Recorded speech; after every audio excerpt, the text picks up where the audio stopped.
Mendekati perayaan Hari Raya Natal 2023 dan Tahun Baru 2024, Kapolres Buleleng AKBP Ide Bagus Widwan Sutadi SIKMH gencar melakukan pengamanan di sejumlah titik. Pihaknya mengonfirmasi saat ini telah menempatkan pos pengamanan dan pos pelayanan di Taman Kota Singaraja dan di depan Pasar Banyuasri. Selain itu, sebanyak 10 pos pantau di masing-masing wilayah Polsek jajaran juga ditempatkan guna melakukan pengamanan secara intensif di wilayah kecamatan dan lokasi daya tarik wisata atau DTW. Pos pantau dan pos pam kita ada di Taman Kota ini ada satu, dan pos pelayanan ada di Banyuasri.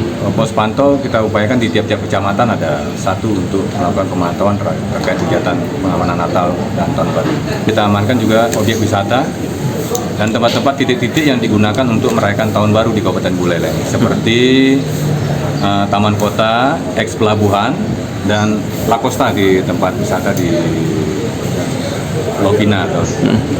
AKBP Widwan Sutadi menuturkan di setiap pos juga telah disiapkan sejumlah personil gabungan untuk melayani masyarakat, baik dari segi informasi, kesehatan, serta segala sesuatu yang dibutuhkan oleh masyarakat. Di setiap pos ada personil yang nanti bisa melayani masyarakat terkait aktivitas kegiatan masyarakat, baik informasi, fasilitas kesehatan, dan lain-lainnya yang disiapkan juga didukung oleh dari stakeholder, dari Dishub, dari BPBD, tergantung dengan kendala masyarakat yang dihadapi untuk melaksanakan kegiatan Natal dan Tahun Baru.